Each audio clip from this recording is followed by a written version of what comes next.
আমরা কারো ক্ষতি করার ইচ্ছা করবো।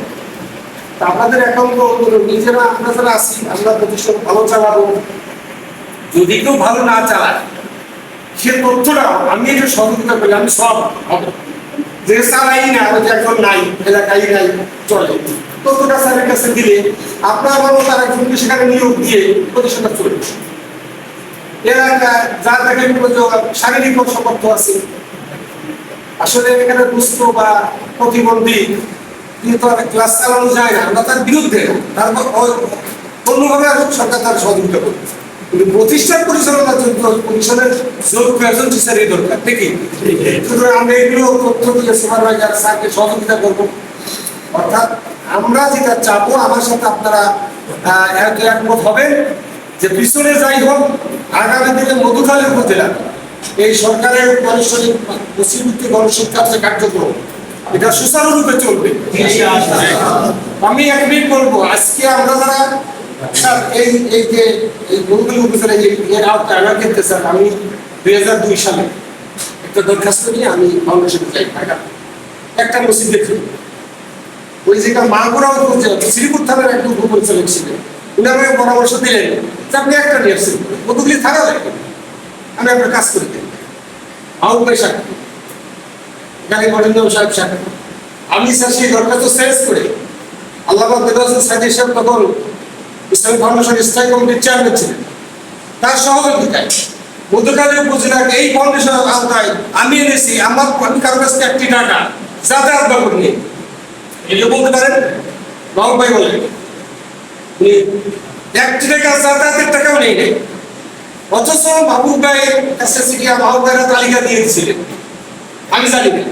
আমি পরে মাহবুবের কাছে একটা ফর্ম নিয়ে কিছু মসজিদের তালিকা দেই এবং সেখানে সেই মসজিদগুলো সেখানে আওতায় আসে।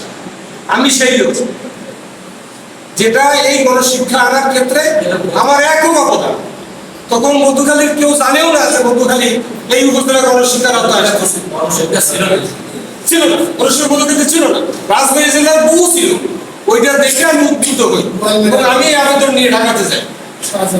এই জন্য আপনাদের ন্যূনতম আপনাদের ভাই হিসাবে আমি আবেদন করবো আপনাদের কাছে। আমরা অনৈতিক ভাবে টাকা পয়সা দিব না সরকার, আমি অযোগ্য বলে আমি ছেড়ে দেবো, আমি পারছি না। আর যেখানে চলে না স্যার ইতিমধ্যে বলেছেন হয়তো ম্যাডাম এই কাজটা করবেন, রিপোর্ট গুলো যাবে এবং আমি আপনাদের কাছে যদি কথা বলি যে অযোগ্য এবং যে প্রতিষ্ঠানের লোক নাই সেই প্রতিষ্ঠানগুলো এখন পরিবর্তন করে লোকে দেওয়া হবে, আপনাদের দ্বিমত আছে? যেগুলো চলে না, যেগুলো অযোগ্য স্যার সে ব্যবস্থা করবে। এই জন্য আমি এই আহ্বানটা আপনাদের দ্বারা যেহেতু আল্লাহ এখানে কথা বলার সুযোগ দিলেন, স্যার এখানে আসার জন্য বলেছেন চলেন যাই, কথা বলার সুযোগ হলো। এই কাজটা এই সহযোগিতাটা আমরা চাই মধুখালী উপজেলার সমস্ত কেন্দ্রগুলো সঠিক সুন্দরভাবে চলবে। আমি আরো বলি কে কোন দলের এটা আমার দেখার বিষয় না, বিষয়টা হলো যে আমি আমার আয়কে হালাল করে নিতেছি কিনা, কি বলেন?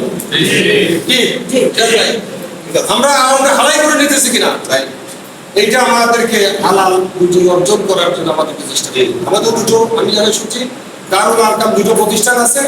আমি স্যারকে বলবো এই প্রতিষ্ঠান কয়টাতে কয়টা চলার কথা, এর কারিকুলাম সিলেবাস কি এবং সেগুলো চলে কিনা আপনার কাছে আবেদন থাকবে স্যার, আমরা সহযোগিতা করবো, কোনো টাকা পয়সা লাগবে না। আমরা তথ্য দিয়ে আপনাদের সহযোগিতা করবো। এই প্রতিষ্ঠানগুলো যে সময় উপস্থিত হওয়ার কথা, যখন যাওয়ার কথা তারা উপস্থিত হবে, যাবে এলাকায় ছাত্রছাত্রীদের জন্য তারা আমরা যেমন স্যার বাড়ি বাড়ি যাই ছাত্রছাত্রী কালেকশন। আমরা যে বাচ্চা চাকরি করি আমরা 2 মাস 3 মাস যাবো এলাকায় মানুষের বাড়ি বাড়ি যাই ছাত্র কালেকশনের জন্য, তারা যাবে এবং সেই প্রতিষ্ঠানগুলো যথাসম্ভব সময় মতো চলে, কেউ কোনো ফাঁকিবাজি না দেয়। আমি স্যারের কাছে এই দাবি জানাবো, জানার পর আপনাদের সকলের কাছে দোয়া চাই আল্লাহ পাক যেন মরণ পর্যন্ত আল্লাহ নিজের প্রতি মেধাকে উদ্ধার করেন, সৎ এবং সততার সাথে আমার জীবন পরিস্থিতি উদ্ধার করেন। সকলের সুস্বাস্থ্য কামনা করে, পারিবারিক সামাজিক অর্থনৈতিক সমৃদ্ধি কামনা করে সকলের দোয়া আছে। আমি শেষ করছি। আসসালামু আলাইকুম।